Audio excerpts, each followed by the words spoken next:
preface this video, I would like to say that I am at no means an expert. I do this at my own risk. This is not a tutorial, it is for entertainment purposes only. And to all the people that say that 25-06 is better, it depends on the application. If I'm going to kill something, I would rather hit it with a freight train at 20 miles an hour than put a needle through it at 100 miles an hour. So let's get into the video. Me being an avid deer hunter, you don't just want to be like everybody else. You kind of want to have your own sort of interesting thing, way you hunt, your gun, stuff like that. So in years past, I've used different guns like this Savage Model 99. Cool gun.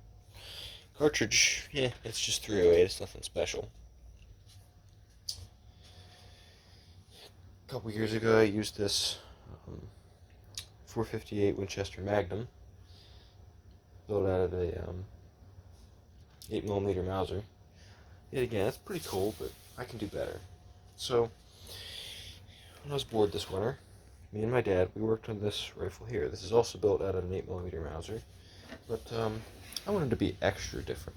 So, rather than being chambered, 308 or 243 or 30-06, we decided to be a little bit different. This is actually chambered in 40-06. Yes, I said it, 40-06. If that's not different, then I don't know what is. I'm not sure if anybody's ever done that before, but it's been done at least once, because we have proof here and we built this winter. So, use a combination of a 30-06 reamer, a 243 reamer, and some other kind of reamer to make this barrel. Kept the same bolt, modified it a little bit, but yeah, that's where she sits right now. We gotta put a scope on it and be ready to be different this deer season. Please, if you know anybody else who's ever built some sort of weird, obscure rifle like this with its own separate cartridges that nobody else has even heard of, well, please let me know in the comments. Alright, so we made this chambered in 40-06. So what we're starting with is 30-06 brass. We put a whole bunch of random extra primers we had in them. Then we put a lot of this fast burning powder compared to what you would normally use for 30-06. Then pack the rest of it. I think we used 5 grams of this, or 5 grains of this, and pack the rest of it with cornmeal. Then you take and put a little bit of newspaper wad on top of it so it doesn't come out. Then you shoot it, and it expands the cartridge to the size of your chamber. So this time we made it in 40, so we'll see how it works. We've got a couple that actually did turn out pretty okay, like that. So we'll look at the starting versus finished, and trimmed them up a little bit. So yeah, 30-06 into 40-06, pretty cool. So basically what you're going to do is you're going to take the cartridge, put it in your gun, close it, fire it, pull it out, see what you got. You can usually hear if they got cracks or not. This one's good. Put in a good pocket. Put the next one.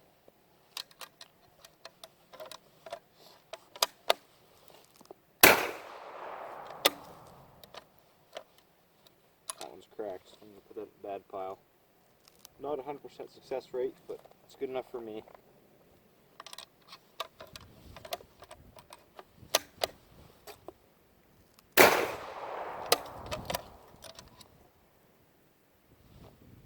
Good one.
Last one.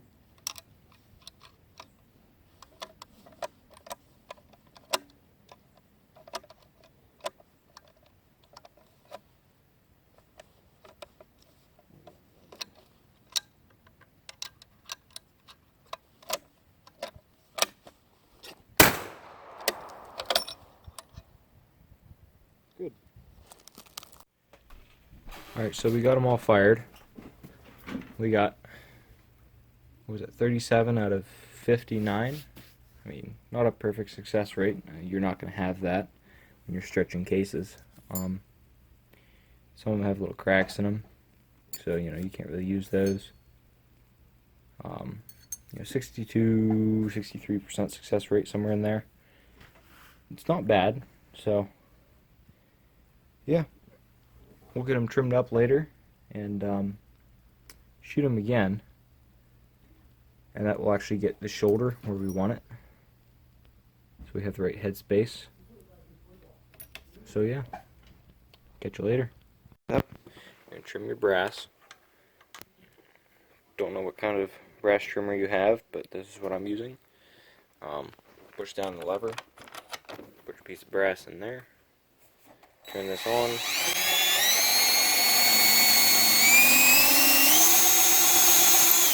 And then you push in until it's trimmed, so that is to there.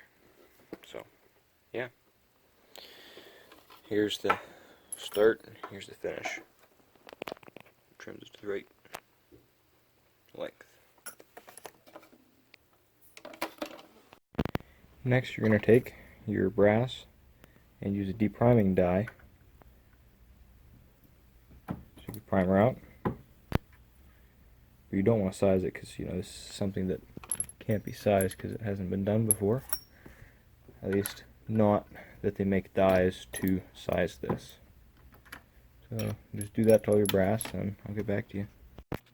Then you're going to take your sizing die for, I forget what this is for, but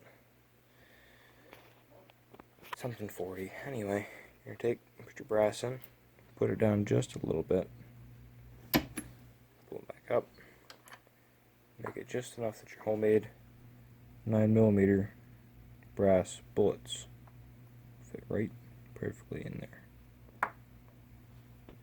Then chamfer a little bit with the chamfering tool, and you're good to go. Then you're going to take and do all your normal steps for reloading, like priming them, which is kind of hard with one hand, and then on to the next step. Alright, so we got the 40-06 rounds here. Testing out amount of powder. This one is a 1.0, the other one's a 1.6.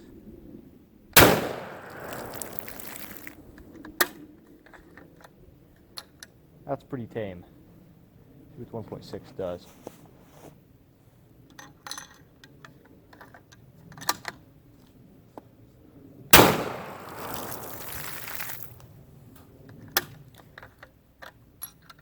.6 actually felt pretty good compared to the 1.0, so I think we're going to go with the 1.6. Alright, so the last step, we're actually going to make them, well, real projectiles. So you're going to take your cartridge, put your funnel on. We ended up choosing the larger charge, which is, let me check again.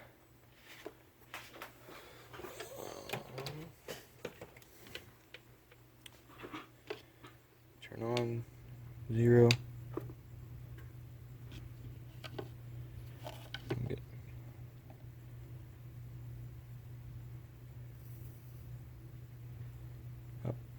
13, 14, or 13.5 to 14 grains of this kind of powder.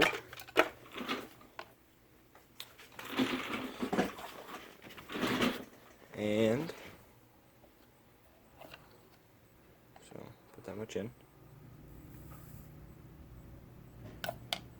Then, okay, shaky hands. Put your projectile in. These are actually made out of 9mm shells, empty cartridges. If we get enough, interest in seeing how those are made, I'll post a video on that someday. And then crimp it.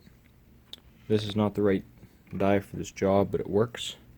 It just pushes the bullet down to sufficient height, and then it hits this. So it's not really getting it perfect, but until we make one of these that fits this cartridge, it'll work for now. So yeah.